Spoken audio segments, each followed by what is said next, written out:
You guys just had one of the guttiest wins in recent memory here in the finals. Yeah, nobody's really celebrating. Can you just speak to like the family connection that you guys have? It was striking to see Bob Myers and Klay Thompson and Steve Kerr feeling so somber after such a great win. Can you speak to that, please?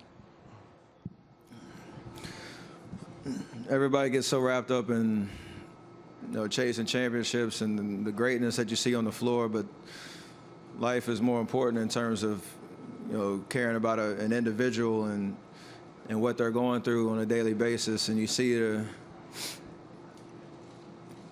commitment and the challenges and just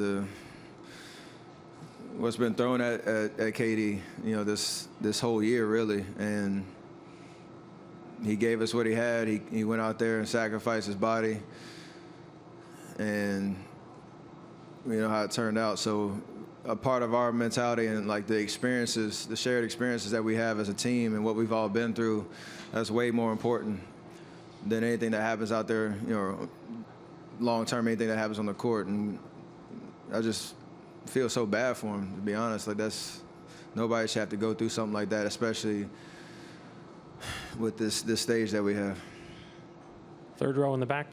Steph, Jonathan Cho with DIA-TV. What did you say to KD after the injury, and what did he say to you? Honestly, I don't know. It was kind of an emotional moment all the way around. Something told me just to go back there, and I really don't know what I said or what he said. It's just sucks, man. Like, I don't really know what else to say about it, so that's it. Ramona in the back. Steph, Ramona Shelburne, ESPN. Bob Myers was in here, and he said the people that questioned whether he wanted to get back were wrong. Kevin is one of the most misunderstood people. He's a good teammate, and I'm lucky to know him. What do you think Bob means when he says he's one of the most misunderstood people?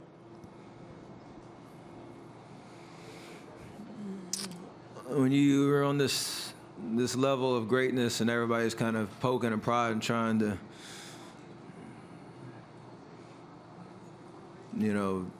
narrate your story and tell you who you are, who you should be, what decisions you should make constantly over and over and over again. It's part of, what comes with this territory, but it's just when you get to know somebody and see how genuine they are and how committed they are just to playing basketball and having fun and living life a certain way, you root for those type of guys. And like you said, whatever his outward appearance is or whatever he says to the media or whatever, like, at the end of the day, the people that know him know what type of guy he is and, how special of an individual he is.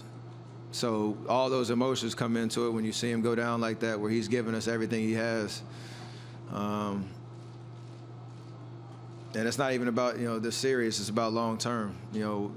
His mindset and being able to get back to the player and the person that he's shown, consistently over the course of his career. Chris, standing over here. Chris Haynes, Yahoo Sports. Steph, to your left. You touched on it a little bit, but out of all the players that walked Kevin Durant all the way back to the locker room, you were the only one that was still in the game at that time. And with in the NBA final stage, when your timeouts are limited and the seconds are going by, you guys got to get a play up. Why did you feel it was so necessary to kind of go at that point? Sometimes the spirit tells you what to do. You don't really make decisions, you just act on it. So I can't tell you what went through my head. It felt right.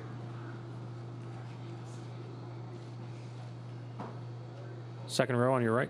Steph Metch, I'm in Bay Area News Group. Are you able to put into words the challenge of regrouping after something like that? Is it more something that's said, or is it just based off instinct? I don't know. It's going to be a rough go in terms of just trying to recalibrate. We've been, up until this point, it's been about, our hope that he could play and our hope to stay alive in this series. And the emotional roller coaster, what tonight was,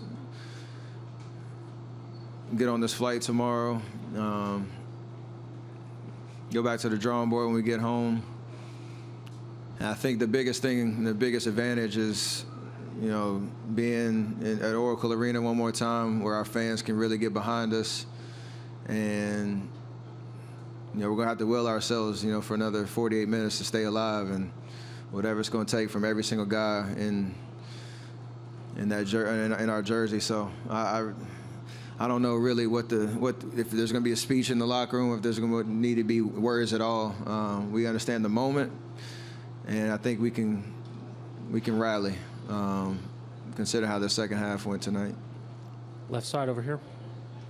Steph, after Kevin went down, the crowd almost cheered. Can you maybe give some of your reaction to that? I've been in this city I've lived here. I really enjoyed the people and their passion and excitement for not only the game, but just when you come in, they just enjoy, you know, life, and the nice people. Very confused around that reaction. It's not my experience with, you know, the people of this city. And I commend, obviously, Danny Green and Kyle Lowry especially. I think they were the ones that were kind of signaling to the crowd, like, let's check ourselves a little bit and understand that this is about an individual and a human being, and not, oh, shoot, he's out, he's hurt, we won the championship. Like, that was probably their initial thought. And you hate to see that when a guy's going, you know, through pain like that. So, again, that's not my experience with this city, and I just hope that ugliness doesn't show itself again as we go forward in this series. Last three, front right, Robert, then Mark. Steph, Valeria Rubinovi Sport, what kind of statement was made tonight about the character of this team and also about the mindset going back to Oakland? Clay said you're going to keep fighting for KD now. I mean, we've made a lot of different statements over the course of these 5 years, and, you know, win or lose, I don't feel like we need to prove anything anymore. It's just about, can we get the job done or not? And obviously, like I said, tonight was an emotional roller coaster from start to finish, and we have another game to play on Thursday, so we'll be ready for it. But there's no more statements need to be made about who we are as a team and our heart and our competitiveness and whatnot. We want to win this championship. We're going to give everything we got, but I think we're done with, you know, proving people wrong or making bold statements with our play. People know who we are.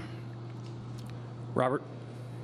No. Robert Littal, BSO. Even though Kevin was hurt, he went to Instagram and he said, Dub Nation going to be loud as F for Game 6. I'm hurting deep in my soul right now. I can't lie, but seeing my brothers get this win was like taking a shot of tequila. I got new life, LOL, #Dubs. How does that make you feel, even though he's hurting, that he's still, you know, thinking about you guys, thinking about Game 6, still being a leader and trying to let you guys know that even though you guys feel so bad, that he's going to be right there with you? I think it goes back to what Bob was saying about him being misunderstood in terms of what's important to him. Playing basketball is important. Being a good human being is important. The selflessness of, like you say, going through a situation like he's going through right now. He has the initiative to go, you know, speak to an entire fan base and to, you know, hype us up as his teammates and his brothers. So I'd expect nothing less or nothing different in terms of, you know, how he responds to this. Although he's going to go through some challenges through this process, you know, however long it takes. But we're going to be there for him, for sure. Mark, last question. Steph, Mark Schwartz, ESPN. You know, you hear a lot of times players talk about a guy who goes down, who inspires them. It's clear what your feelings are about this player and this guy. How much can Kevin Durant's spirit still lift this team in a spot like this?